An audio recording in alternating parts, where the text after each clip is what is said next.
All right, welcome to another edition of Off Topic, courtesy of BackSportsPage.com and Level 1 Games in Pompton Plains, New Jersey. My name is Randy Zellea, the host and the founder of Back Sports Page, along with Back Sports Page's own Tommy Smith. He's one of our wrestling writers. I guess that's a wrestling media folk, I guess we'll call him. And our special guest, as you see right below us, is, if you might have recognized his face from WWE television, he was Santino Marella on WWE TV. His name is Anthony Carrelli. And Anthony, thanks for joining us on a holiday Monday. Happy Labor Day, and I hope everything is going okay with you, my friend.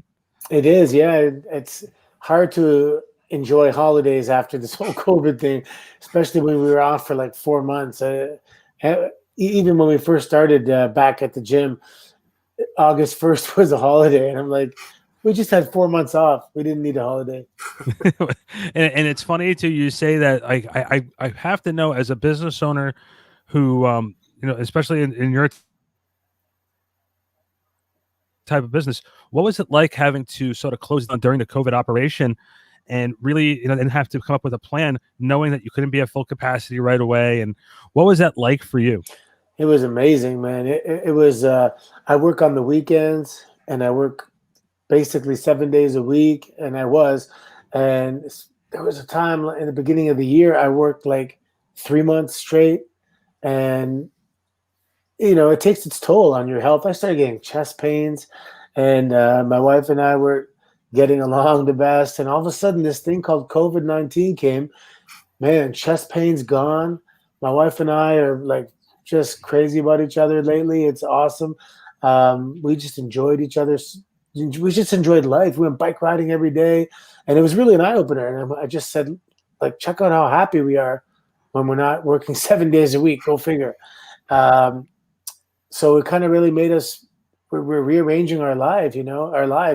And I'm selling part of the gym to some guys that are going to manage it and run it, and I'm going to step away and move up north and semi-retire and just do the things I like to do and not have to be handcuffed to this gym anymore. And it's a great facility, right? There's a lot of awesome things that go on there. Kids that are chasing their dreams of becoming Olympic athletes, kids that are becoming professional wrestlers, people that are losing weight and getting their health back. So there's a lot of great stuff out there. It's too much for one person to control. There has to be a team in there. So now we got ourselves a team.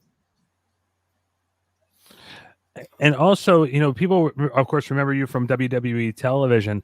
What was it like stepping away from the business, stepping away from that limelight and running the school and doing your I guess, judo has always been a passion of yours. Yeah. Doing that and stepping away from the limelight and not being on television every week. Yeah. You know what? At the time, it was okay. I was totally at peace with stepping back to being a regular person. And in fact, when I first started with the WWE, one of the things I didn't anticipate not liking was kind of being a celebrity. People freaking out. Like, oh my God, you're on WWE. And I was like, come on, man. I'm a regular guy. It's a cool job. But I'm not, please don't put me on a pedestal. And I used to hate it, actually, when friends, if I'm with one of my buddies, hey, you know who this guy is? That's Santino Marella at WWE. And I'm like, don't do that, man. I hate that. And so I was ready to just kind of be Anthony from the neighborhood again. And also, I opened the gym when I was still with WWE. So the gym was up and running. So when my contract expired, the gym was, standing on its own 2 feet. So it was a pretty seamless transition, to be honest. And it was great to just be a regular person again, because you're on the road. Like, gosh, when did I leave? It was 10 years I was on the road straight. Like 10 years, you're barely home. And 3 of those years, 1 year was in Japan for a year. Then I moved to Louisville for 2 years. And then on the road with WWE, I think for 8 straight. And you're home for because there was a while where we were doing both TVs. So if I fly out Friday, I'm getting home Wednesday at noon. And then I'm flying out again Friday morning. So a day and a half at home is not enough. Yeah. So it was nice to just stay home, cook again, instead of eating out at restaurants and all that fun stuff. Tommy, I know you wanted to jump in with one, Tommy. Yeah. I mean, I'm going to introduce myself. I'm a writer for Back Sports Page. You were kind of around when I was growing up. You debuted in, I want to say 2007, winning the Intercontinental Championship on your first night. And I kind of followed your career up until you retired. Just tell me, what is it like? A lot of people don't come in to their first match, their first real appearance on TV, and get such a giant rub. I mean, you went into a match with Umaga, you come from the crowd, you take the title off him with the help of Bobby Lashley. Like, take me through that. What was going through your head as that happened, as you got to TV that day, and just everything that went on throughout the day? Yeah, it was interesting. So I had gotten signed, gosh, I think it was August. Was it August? August of 2006. And then I had to return to Canada while they processed my work visa because the developmental OVW was in Louisville. So I returned in, I think, November, and I wrestled there in November, December, went home for the holidays. Then I came back and went back to work, January, February, March, just busting my ass, going to class, watching tape, learning my craft. But I was still green. So when I was wrestling in Japan, I was 30 years old, and we were doing that work shoot style. There was nothing really WWE-ish with storytelling, etc. And I started wrestling late. So I started training at 28 years old. I had my first match at 29. At the age of 30, for the whole year, I'm in Japan. And then I get kicked out of Japan because I overstayed one of my tourist visas, and I had to reformulate my game plan. So then I moved to Louisville, Kentucky. So now I'm 31 years old, and I'm learning the WWE style from scratch at 31 years old. So I'm, the clock is ticking. I'm behind the 8 ball already. So I busted my ass. I was blessed with a coach of a lifetime, Rip Rogers, who taught me everything and really in an expedited fashion. And I got signed at 32. And I debuted at 33. So we made a quick work of it. So anyway, I'm driving to a live event, an OVW live event. This is on a Friday. And I get a call from talent relations. So I'm already signed to a developmental at this point. And it was Mike Bucci, who was Nova in ECW. And my name was Boris. So he's like, "Hey, Boris, it's Nova." He goes, "Your background's really Italian, right?"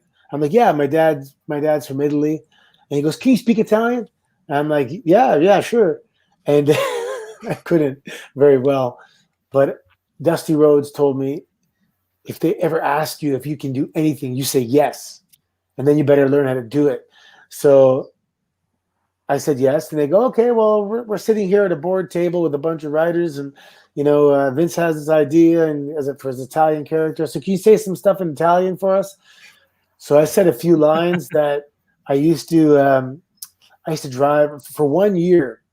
I drove in rush hour traffic every day downtown Toronto for this media company.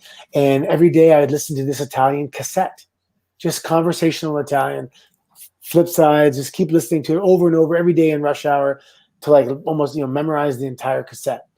And I just said a couple lines from that cassette. And I could see them kind of looking around going, I don't know, sound pretty good. I don't know. And then, so that was a Friday. They sent me my passport. They had my passport for some reason. They sent it to me. I flew out Saturday, and then I landed on Sunday. And then I had a day in Milan walking around waiting for everybody to get there because this is in the middle of a tour. And then everyone showed up that night. And next day was Monday Night Raw. So, I get down on the bus. And everyone's in the middle of the tour, and they're kind of some people from OVW that were there, like Melina and Beth Phoenix. They saw, "Oh my God, Boris, what are you doing here?"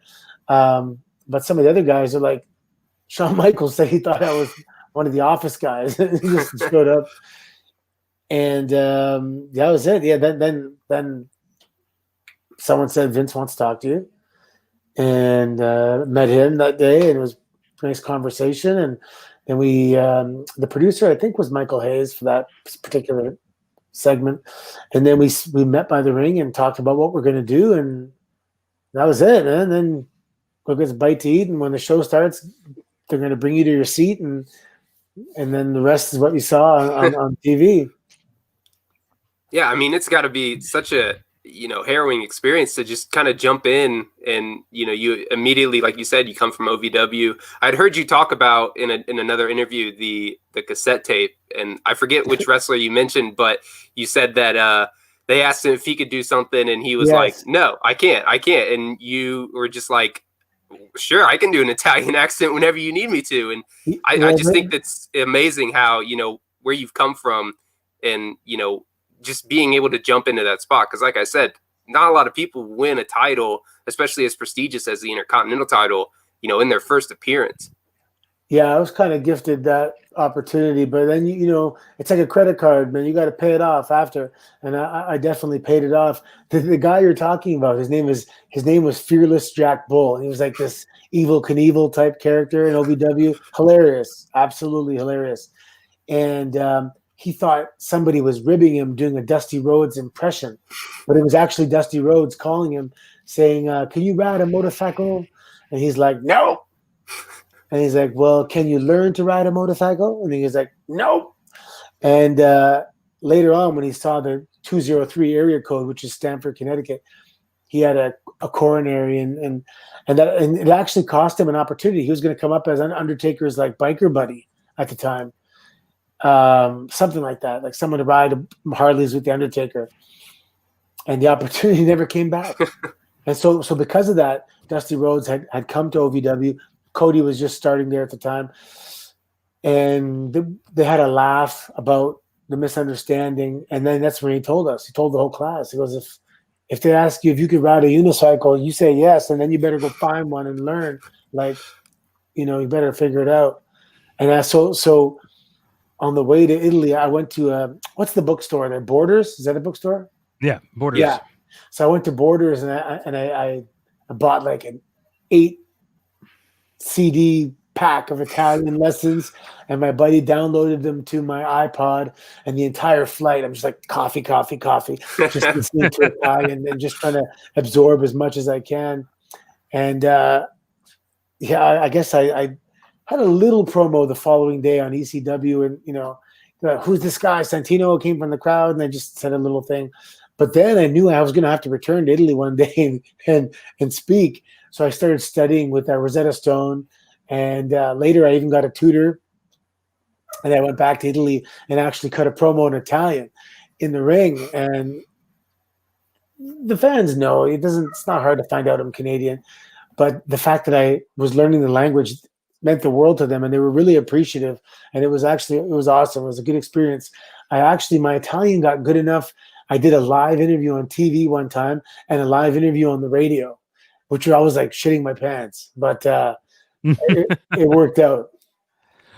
What was for you, when did it really hit you that, okay, I'm on the main roster and you've had some interactions with not only obviously with, Umaga and Mr. McMahon in that situation, but over your career, you had interactions with Stone Cold Steve Austin, Mm-hmm. The Hall of Fame thing with The Rock, when The Rock was able to call you out on stage, and,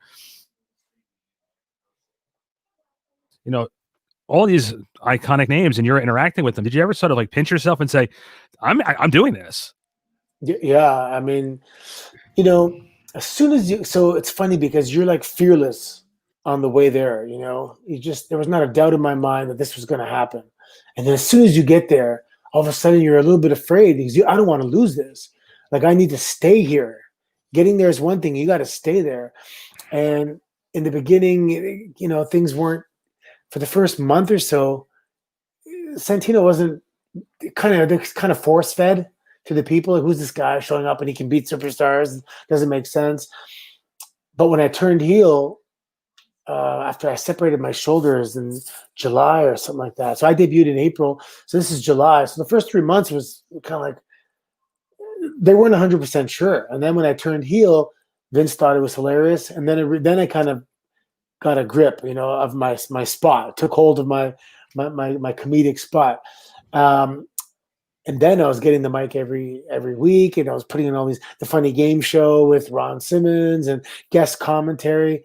And that's when I said, okay, I'm I'm going to be here for a while, right? And then I even saw some articles about, you know, the longevity of a comedy role, and then putting me in the ring like what anybody. I did a segment with Roddy Piper one time, and I'm just like a kid in a candy store. I'm like, that's why I watched. You know, Roddy Piper was the best. And then when you're in the ring with Stone Cold and Michael Hayes, he had a good expression. He said one time, he said, "You've been scoring first down, first down, first down. Now we're going to see if you can cross the line and score a touchdown. You're in the big leagues now. You're in the ring. You're sharing the ring with Stone Cold." And you know, I held my own in that segment, and I knew I was in good hands anyway. Like Stone Cold, right? You know, like it's not going to fall apart. He's got the reins. And he was brilliant to work with and super cool guy, like the nicest guy. Man, he's a solid dude. Yeah, I mean, so go ahead, Tommy. Go ahead. No, please. I wanted to ask. We've seen kind of this Mr. McMahon character. You know, you've talked about, you know, the people that you've interacted with, all these legends and stuff. The man who kind of created it all, Vince McMahon. You've had interactions with him. What is he like? Because we've seen his character on screen. We've heard stories about him. But what is it like, especially when you first walked in? You know, as you said, you got to talk with him on your first day. Like, what is that person like behind the scenes? You know what? Vince will put down what he's doing. He'll turn towards you, make eye contact, and say, you know, tell me about yourself. And he's listening, and he means it. And anytime if you ever want to pitch something, he tells you, just knock on my door, come talk to me. And anytime I've ever done that, it's always been well received. Vince doesn't know how much I look up to Vince. He does, as an alpha male, as a businessman. I mean, now that I'm a business owner, I have, you know, people coaches under me and gym members and everything. I super appreciate so much more everything he does. He doesn't micromanage, but he has the final say, and he has to approve in the direction of everything, and still find time to work out and still find time for his family. Like he sleeps 3 hours a day or 4 hours a day, and he's just pedal to the metal. He's going to ride it till the wheels fall off. And that's the way I want to be. I want to be like Vince, man, you know, in terms of go, and he's super intelligent, he's disciplined, and he's everything you should want to be, you know. And yeah, okay, somewhere along the line, there was 30 guys that all wanted to be champion, and only 2 of them got to be champion. So 28 guys are going to be pissed off. That, you know, that doesn't make him a bad guy, because he couldn't make everybody happy. But he's made a lot of millionaires. He's made a lot of people that are very well off today. You know, for you, you've had the opportunity to be on the stage from big stages. But for you, I know, you know, you have children, you have a family. What was it like to make that decision to sort of walk away, go into retirement, and say, you know what, this is enough for me? Like, we'll go back to talk about the actual, you know, your wrestling career in a minute. But how hard was it for you to sort of step away, to make that decision? Because you know, they always say once you're on TV and you get that exposure, sometimes it's like that drug, and you don't want to give up on it. For you, what was it like? What was it like for you? For me, it was also my neck. So I had a double cervical fusion, and then like a couple months later, 3 months later, actually, a couple of the screws were coming out. So they had to go back in and take out the titanium plate. And I think going in the second time kind of made it worse. You know, like it was pretty tough to go in there and cut through all the scar tissue and stuff. So we were waiting for my neck to get well enough to come back. It just never got well enough to come back, to be honest. That's, you know, so there wasn't really a choice with regards to, you know, I could still do it, but I don't want to fizzle out, that kind of thing. It was a physical thing. I wasn't able to do it anymore. And I mean, over the years, I've had 4 or 5 matches a year somewhere. If somebody wants to fly me somewhere I want to go, I'll go do a match just for the trip, you know, because I enjoy the travel and stuff like that. And I'll work around it, and I'll take 1 or 2 bumps safely. But, you know, you can't be going on the road 300 days a year and bumping every single night. And it's just not fair if you're going to go there and say, hey, guys, I'm going to wrestle, but, you can't do anything to me. That's, it'd be nice, but it's not fair. Yeah, I just imagine that conversation. So here's what I'm going to do: is I'm going to dominate you. You can't lay a finger on me, and I'm going to hit the Cobra 1, 2, 3. And by the way, it's for the title, so just give me the belt now too. Yeah. So punch me in the stomach a bunch of times. Go for the elbow off the top rope. I'll move, and that's it. Yeah, speaking of your, sort of sporadic appearances, one of your last appearances was actually right before everything happened in the Royal Rumble, the Women's Royal Rumble, as Santina. Oh gosh, yeah. Yeah, I mean, for me, being somebody, like I said, somebody who's watched you and seen mostly everything that you've done in WWE, I mean, I popped. I thought it was a great moment. What was it like to come back, especially in that role, and looking at it from a way of, wow, that's one of the last major shows that had such a large fan base there, and now with everything going on. Yeah, it was. I never thought of that. Talent Relations called me and they said, are you available to do something? And I said, yeah, sure. It would be a fun moment, especially because I had some significant Royal Rumble moments. And in the beginning I was like, oh man, Santina, oh well, whatever they want, and I'll do it to the best of my ability. But I got sick, man. I was like a night 2 days before, I was sick, and I was working till like midnight, and I had to get up at 4 a.m, and it was just not enough sleep. And the way there, I was getting sicker, more sick, and I just had to tough it out, man. Buckleys and Sudafeds, and just get through the day. And when I came home, I was like beat, man, for like 48 hours. Could have been COVID. I don't know. What was it like for you in the locker room? Just your impressions from when you started to, obviously the Royal Rumble this year, about the locker room. Has the dynamic changed, and what do you think on how the product has changed since you started back in 2007 to where it is now? Yeah, it's funny. A lot of the guys, they tell me the locker room changed when I left, because I brought a lot of positive vibes to the locker room, and sorry, my thing fell out. Cauliflower ear, it doesn't stay in. But it was great. There were so many friends there from the past that, big pops, right? Everyone's like, oh my God, what are you doing here? Because it's crazy, man. You spend so much time together, like days and days and every day and 5 days a week, and then European tours. It's just a lot of time for years and years. And all of a sudden, boom, you go, but we're all living in different parts of the country or the world. And then boom, you disappear. And the show goes on, and those guys are on the road, and they're doing fine, and they're doing what they got to do.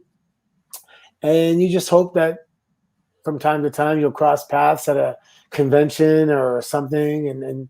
But it was a lot of guys that were still there. And it's not just the wrestlers, it's the seamstresses, the lighting guys, the camera guys. You see them for 10 years, like, every single day. So it was nice to see everybody. Actually, for me, the Royal Rumble thing I did in the ring, that was just kind of what got me there, but the whole weekend was just a celebration of friendship and seeing a bunch of people, just like the Raw reunion. I was in Tampa, Florida. That was like a vacation for me. It was incredible. I was having the best time. I was shut down the bar like both nights, just seeing, because you go to the bar and it's Undertaker and Stone Cold and Booker T and Boogeyman. I mean, the bar was just stacked and packed, and Pat Patterson's of the hotel. I'm like, I forgot that these are my friends, that have been home for so long. This Labor Day weekend is our 7-year anniversary at Battle Arts Academy. And I'm like, how the hell? I thought WWE was fast. These past 7 years were super fast, like way too fast. Yeah, building off of that, I mean, talk me through, what is it like running your own business? We kind of hit on it a little bit, but when you're a wrestler and you're kind of doing, like you said, you're on the road 300 days a year, you're kind of just go, go, go. You got, next city, next town, worrying about the next match. Now you're worrying about day-to-day operations, coaches, the people that you bring into the business. What is that like, just having all that stuff to deal with coming out of such a demanding business in the wrestling world. Well, yeah, the wrestling world is it's demanding kind of physically in a different way. Like when you're on the road, you got to be good at killing time, because sometimes you may have a 3-hour drive, you know, you just got to kill some time.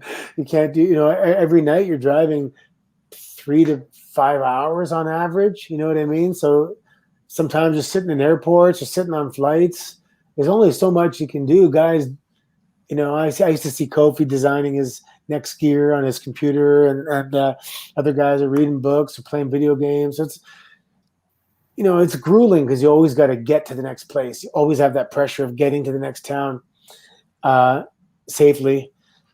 And then all of a sudden now it's like, oh my God, I have to manage everything. Like, are we out of cleaning supplies? And is make sure there's social media posts for the different teams and everything. It's so much. It's so much that when I went to the Raw reunion, it was a break. You know, when I got on the plane and there was no Wi-Fi, I'm like, oh, a break. It's like if you're a priest, you know, you don't work 9 to 5. You're a priest 24/7.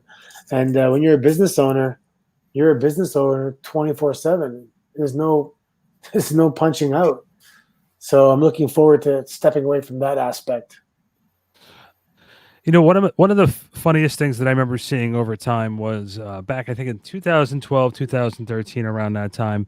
I think it was in 12.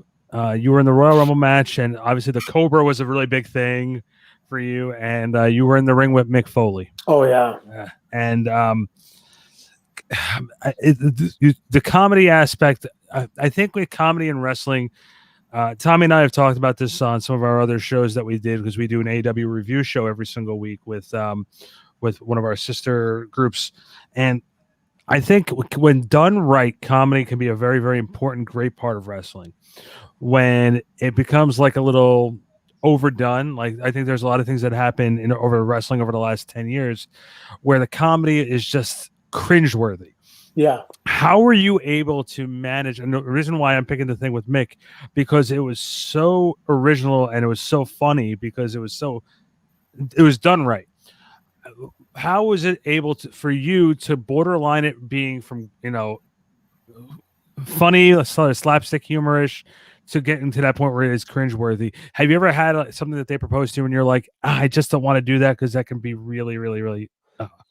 Yeah, there was a new writer that came on one time, and he was trying to write. So in the beginning, you know, they would write a script for me and I would kind of read it. And then over the years, it would become bullet points. And over the years, they would say, just say this and you bring it to life the way you know how to bring it to life. But there was one writer that was trying to write like Santino, saying, I'm gonna kick your butt. And I was just like, who the hell wrote that? Don't. I said, don't. Just write it normal. I'll jazz it up. But the thing with Mick Foley, I saw it recently. It came up on Twitter somewhere. That was, if you look at his face, he is giggling the whole time we're doing this because he just thinks it's the most amazing thing that we're doing. So there were so many different, like in movies, like the way we backed up into each other and turn around. And then it was like a cowboy scene where we were going to draw. And faking. All of a sudden, we both went for the Cobras, and it was the timing of both of us putting our socks on was like perfect. And we were supposed to like lock up and go like back and forth, like this way and then this way, like, you know, when you see sorcerers battling with their beams or whatever. And but Cody, that bastard, he broke it up too soon. And we didn't get to go back and forth, but it was still a good moment. And the people caught on right away as soon as we backed and turned, and everyone kind of went small and gave us the center of the ring. And when we were circling each other, it was it was awesome. He's been quoted as calling that the funnest moment of his whole career, which is crazy. He's had some insane moments. Yeah, and I have to ask for you, what are your favorite moments? You know, that's one of them. Yeah. Besides that, I think it's a great segue into it because, like, when I do these interviews, I always like to talk about you not talk about other people or the product. And for you, what were some of your favorite moments? And then if you don't mind, Tommy and I will tell you some of ours that you were involved in, and I'd love to get your opinion. But what were some of yours? Well, early in my career, I had this match with Kofi Kingston in Paris. It was a live event. And I just remember whatever we were doing, the crowd was like going crazy. And he hit me with something like, spinning kick. And it was like 1, 2. And I just grabbed the rope last second. And it was like, oh. And like, I was laying there going, wow, that is like a maestro and an orchestra. Like we just collectively made them make that sound by how we played it out in the ring. And it was a cool moment. And gosh, there was I had a match with Jack Swagger that we did all the time. And it was like, they used to call it a monitor sellout. So the boys in the back, when this match was up, everybody in the back was watching it and they were pissing their pants in the back because we were having so much fun doing it. And we would tweak it each time we did it to make it a little more silly. But it was funny, and so we did that match so much. At one point, we heard someone in the audience yell out, "You did that last year." So I was like, "Oops, okay, time to change it." Of course, the Elimination Chamber was a big moment. And to be honest, even my record elimination, the fastest elimination in the Rumble, good one. because that was. So when they told me it was going to be a quick, they said it was going to be a quick one. Like you're going to come in, you're going to get tossed out. And I put my hand up and I said, can I kind of try and break a record? And it was Dean Malenko, I believe. He had to go ask somebody and they came back and said, yeah, you can try and break the record. So I got the pay is the same, right? Yeah. Well, I got paid like $1 million an hour. But I only worked for 2 seconds, so so I talked with Glenn Kane and said, okay, I'm gonna do this, and you gotta be right there. And so a lot of the guys knew I was trying to break the record. So there was like pressure on me. Like I couldn't, if I slipped on the way up, if I didn't just get up immediately, and if you watch it, it's like it was smooth and perfect. I stood up, right out. There wasn't a wasted second, and it had to be perfect to break the record. It was only like 2 seconds. I did like 1.9 or something. And we executed it. Kane was right there at the right time, like perfect, like legend perfect. He's awesome. And they tried to beat it, I think 3 times now. They can't do it. Can't do it. Yeah, one of my favorite moments of yours is the 2011 Rumble. At the time it's the biggest Royal Rumble. Yes, the Del Rio moment. Yeah, I mean, it's just I think you got knocked out of the ring or something like that, and you show up in the background and you're just sitting there ready with the Cobra. And I mean, like as a fan wanting the underdog to win, I mean, that was just such a cool moment, and the crowd popped. I mean, it was a great moment. Obviously, Del Rio ended up winning that match, but for me, that was just such a cool moment to see, the underdog, as I said, a guy like you, guy who hasn't always been presented at the top, and you finally get this chance, you're finally getting there, and you come up just short. But I mean, for me, like I said, it was so cool for me to watch that. So like I said, that's the magic of Santino is that he always just came a little short. And the beauty of it is that people were never satisfied. They always wanted to see him get that. And it was a special relationship with like, God, man. So even my brother, the way I was selling the reaction when I was going to hit him with the Cobra, he's like, I thought you were going to win it. And I was at a signing at SummerSlam last year, and I talked to these guys, and they're kind of like my age. I'm 46. They're older guys, but they're wrestling fans. And they're like, they were talking about that Royal Rumble, and they said, we thought you were going to win it. And we're like, Santino in the main event of WrestleMania. They're like, that works for me. I'm okay with that. I'm good with that. Like so at the time, there was a lot of support and momentum, and it made people think, are they going to do this? I can see it. Yeah. And I mean, then we took it from him. Yeah. yeah, I think that's kind of like the magic of your character, like you mentioned, because it's like you talked about earlier, the Elimination Chamber. The next year, you were a 1 count away from winning the match against Daniel Bryan. Yeah. But I mean, even with that, you also captivated the audience. One of my other favorite moments is the segment with you and Vladimir Kozlov and Sheamus with the how do you like your milk or coffee milky? Oh, Yeah. great moment. I mean, the audience is just eating it up out of your hands. So what is it like? It was a perfect location too, because it was in England, and they have that connection to comedic wrestling. And I remember that was like an 18-minute segment or something. It was long, and I've never had an 18-minute segment before on Raw. And I mean, I sat down with Vince and mostly Triple H, and I usually don't get those guys to go over my segments. You know, I get Mike Rotundo. I love Mike Rotundo, but I mean, I don't get Triple H and Vince to sit in and talk it through with me and work it through. But for that, I got them, and we delivered. Right? It's a like a classic moment now. We're just having a good time. For me, I have like about 3 or 4, but one of the ones obviously we were talking about before was Stone Cold Steve Austin, and obviously you're reviewing The Condemned, and you had Maria with you, which, by the way, like, I've met Maria before. She's an absolute sweetheart, and you guys worked very, very well together. We worked off each other very, very well. And I have to ask, with Stone Cold, doing the beer bath thing, and what was that experience like? Again, you said before he's a pro's pro, and oh, he's awesome. Was it? I know they don't really script much for Steve.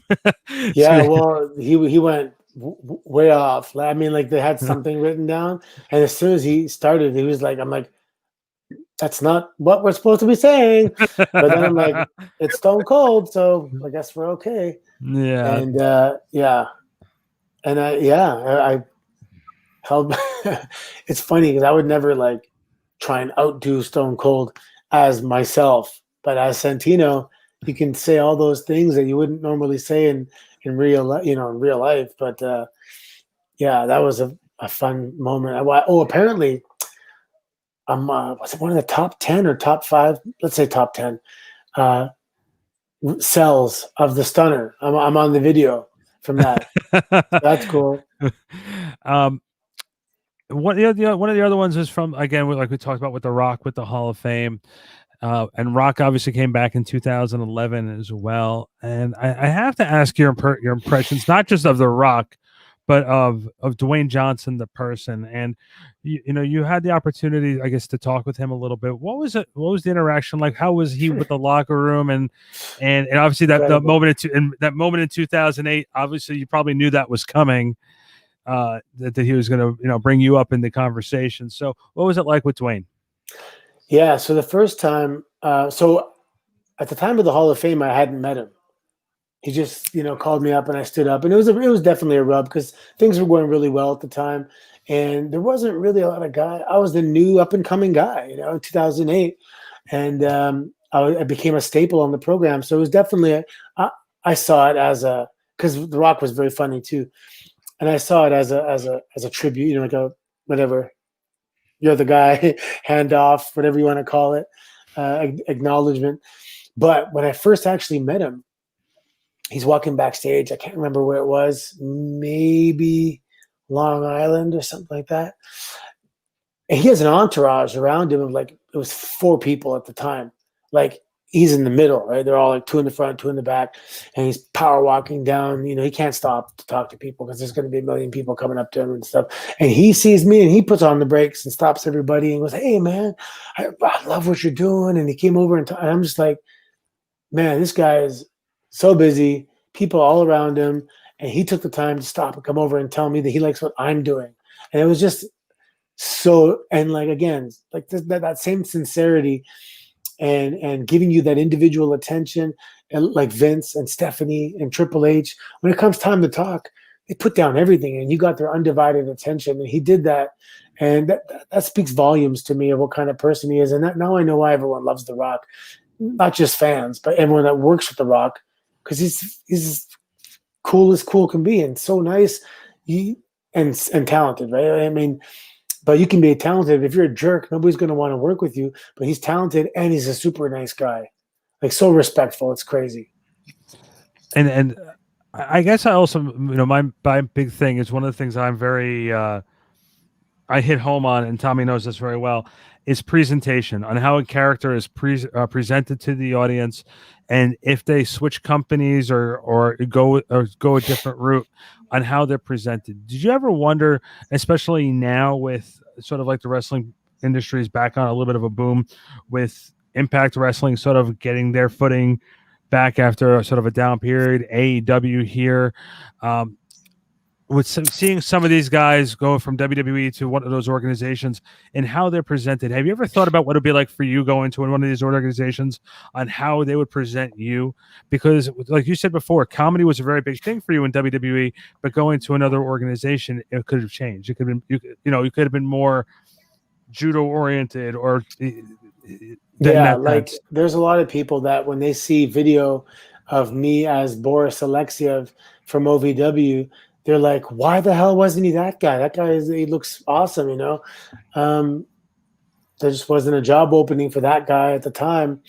I did a match last year for Josh Barnett's Bloodsport, and I came out as Anthony Carrelli, and I did a work shoot, and I love doing that style. And I always thought it would be fun to come back as a hard-nosed, kick-ass wrestler. And Arn Anderson, who, is the authority of professional wrestling to me, he's like, you'd be crazy to do that. People want to see Santino. They know Santino. You've got it down pat. It's fail-proof. Just come out and give them more Santino. I'm like, but I've done Santino. Like, I want to challenge myself in terms of acting or wrestling or whatever it is. So you're kind of torn between, typecasting yourself and challenging yourself.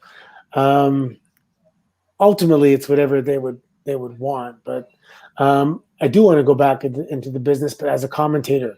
So I would have to be Anthony Carrelli. Welcome to Monday Night Raw, ladies and gentlemen, and that kind of thing. And what a maneuver! And I don't want to do commentary as Santino. So I think there's going to, post-COVID, there's going to be opportunities for me with one of the major companies. I always want to go to WWE first, just because they changed my life and I'm loyal. But if they don't have an opportunity, I'll go somewhere else. One of the things I have to ask about, I saw a picture in Chris Jericho's book of you wearing a Charlie Brown's outfit. Can you please explain this to me, please? We were doing something with Snoop Dogg. So Santino kept calling him Snoopy the Dog. And because of Snoopy the Dog, he dressed up as Charlie Brown. I have a picture of that somewhere. Yeah, apparently there was a chapter about me in his book, and it refers to me as Santino Gump because of all the different lives I've had. Like, in conversation, sometimes I'll be like, oh, back when I was teaching high school and I went to teachers college, and he's like, what? You taught high school? And then I said, back when I was a customs broker, or back when I was a bartender, back when I was a bouncer, and I worked for the Singing Telegram Company of Montreal one time in university. I used to be a Power Ranger. And he's just like, how many different jobs and lives have you had? And there's other jobs I can't get into now, but anyway, so he wrote a whole chapter in his book about all the different lives, and it's funny because the WWE, and when I look back, is a chapter, right? At the time I was 40 years old and I did it for 10 years. That was a quarter of my life, but there was a whole chapter before that. I was a judo athlete, and I was a young father, and my daughter's 25 years old. She's training. She's going to be down in NXT next year. And wow. Okay. She's wicked. She's going to do very good, actually. You guys will see. She's a good actor, too. Like, she's funny.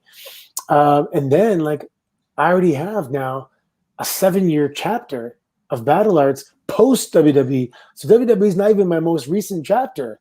And now I have a toddler. I have a turning 2 in October. And there's a whole nother chapter of this kid.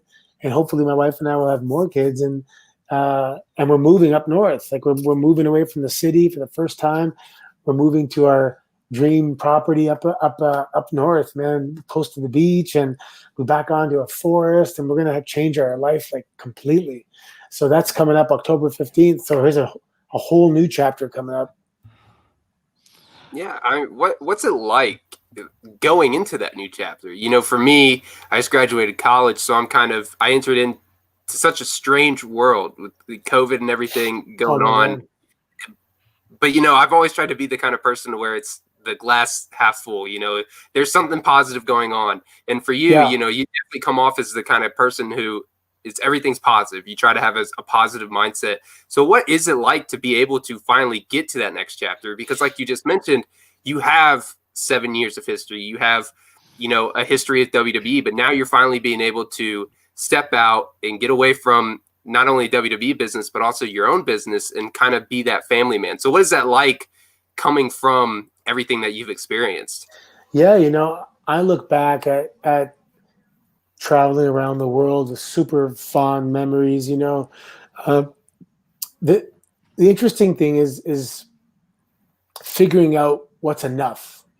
You know, for example, when you get there, so let's say, you know, when I got signed, I had $33,000 in student loan debt from university, and you don't know how long you're going to be there. And if you're there for, what was the average career? It was like 3 years, just say the average.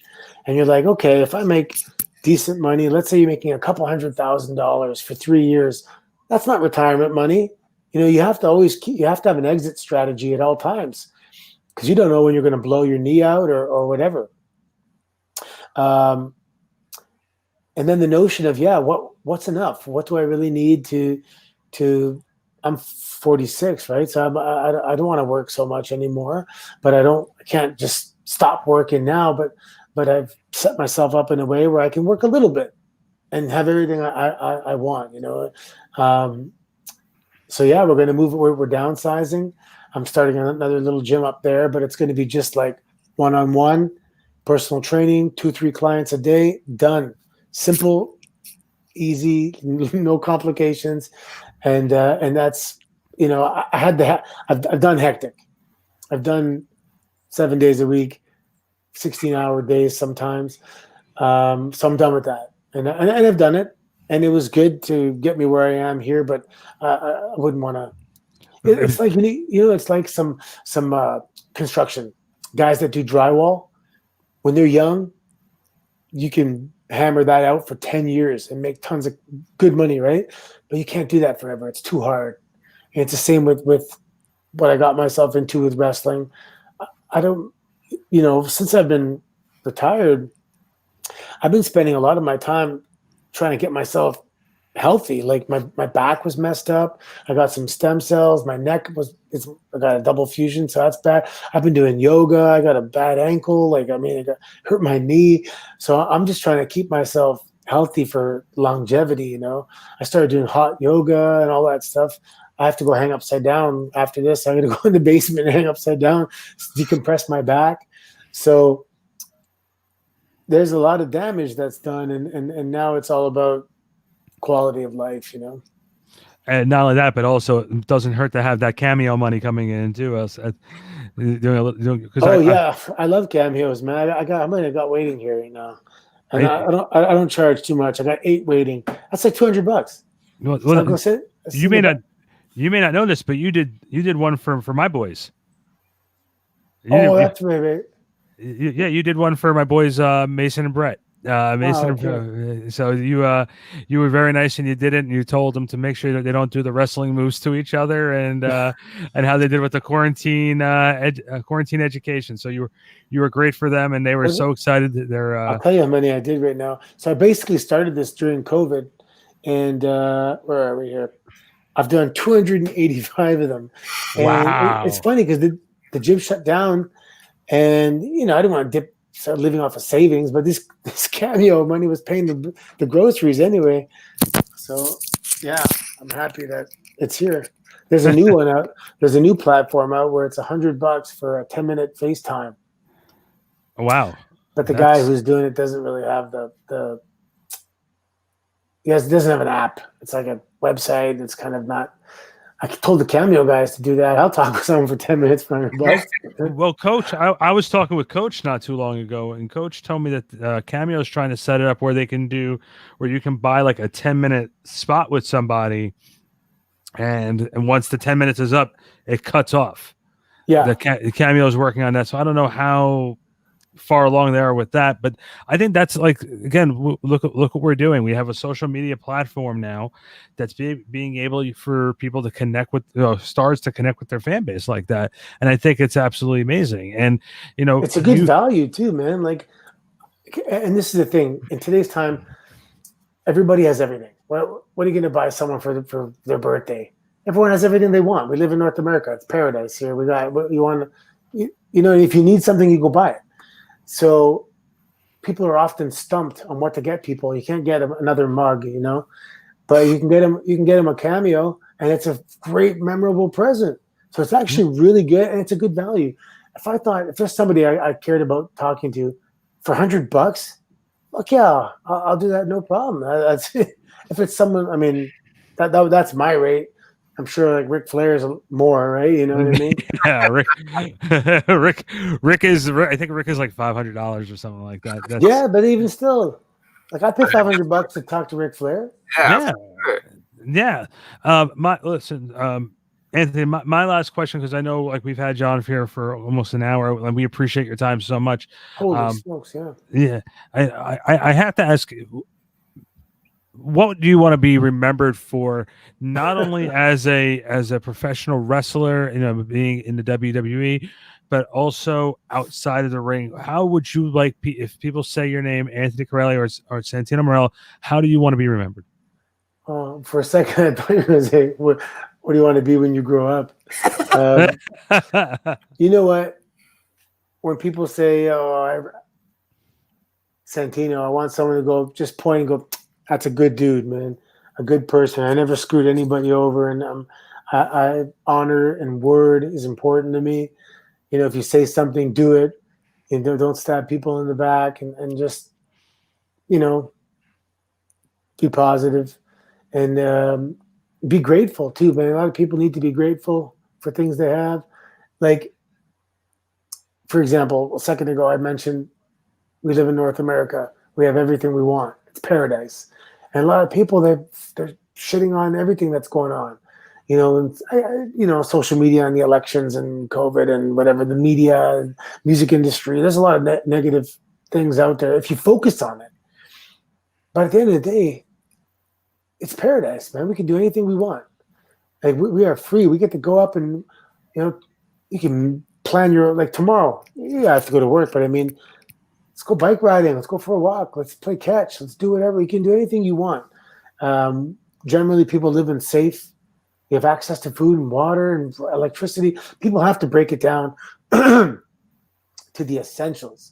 So sometimes it's good to go backwoods camping. You ever go camping back where you take a canoe, portage, go up into the mountains where you're no cell phone signal, and all of a sudden you start appreciating running water, and you start appreciating electricity, and you start appreciating toilets in the house, and just to get primitive to realize how good we really got it. When we go home, you can open the fridge and there's all that food there and stuff. And then, you just start appreciation and gratitude goes a long way. And the more appreciative you are, you watch how the good fortune keeps coming in, the more you're truly grateful for things. I don't know if that was the answer to your question. Yeah, it's a really good answer. I got deep on there for a second. Yeah, for me, it's not really a question, but I mentioned that I've been a big fan of yours because you were, like I said, around when I was growing up and stuff. How old are you now? I'm 22. Oh shit! So you were like a kid. Yeah, I was around 13 years ago. You were 9 years old. Yeah, I'm admitting my age. I'm 40, so but you know what though? I debuted. You were 9 years old. Yeah. I remember you know when someone's on TV in a special. Yeah. I watched your debut Yeah. live. I remember that episode vividly, honestly. For some reason, everyone watched that episode. It was like the ratings were good because one of my favorite things when I came back to Toronto was running into old high school friends and them telling me where they were that night. Like, because there's a lot of friends from my high school that called each other, "Hey, put it on Raw, it's fucking Carelli." Oops, sorry. And or people's wives saying, "Hey, honey, come here. Didn't you go to school with this guy?" And people, and everyone tells me where they were and how they saw it and how they found out. And I was actually one of my favorite things. Yeah, I mean, it's just so cool. I try not to fanboy out here, but you talked about how you want to be remembered as, just a grateful person and, somebody that's fun to be around. And I just want to honestly thank you for not only giving us this opportunity to talk with you, but just for being so fun to talk to. I mean, being able to kind of like relive your career and getting to talk and, get inside your mind has just been something that I've been looking forward to the minute Randy asked me to join with him. And, it's definitely lived up to what I was hoping for. So thanks, man. Thanks. So AJ Styles and I, we missed, like, he was on WWE after I was already gone. So when I went there for something. It was in Toronto. I can't remember. Anyway, the first time I met AJ Styles, I go, "Hey, how you doing, man? I'm a big fan of Anthony." And he goes, "Hey, man, because I hear you're pretty fun on the European tours." And I'm like, "Is that what I'm remembered by? Being fun on the European tours?" And I go, "I'll take it. That's good." It's something. Yeah. Anthony, can you let everybody know where they can find your social media and on the web? My Twitter is Milan Miracle, and my Instagram is The Milan Miracle. That's about it. There's no websites. There's Facebook. It's just a regular person account. So just those two. I really appreciate, I know Tommy does too. But we really appreciate you coming on. You were somebody like I said, we had a list of guys that we wanted to talk to, and you were right there on the top because, again, I look at people for not only what they've done in the ring, but the effect that you've had on so many people, especially with your gym and being able to help motivate people to make themselves better. There's not a lot of guys out there who do that. So again, you are top of the list, and we wish you, all the safety in the world with all the situations that's going on right now with COVID and all the other craziness that's going on. We thank you for your time tonight. We really do. Oh, thank you. It's been my pleasure, actually. We'll definitely be in touch, and we'll hopefully. And I'm sorry, I have to ask this question because Tommy and I are so involved with it. Your opinions, because we know that you're friends with Cody. What is your opinion of what they've been able to pull off with AEW? I don't know if you've been able to watch the product as much, but I don't watch it too much.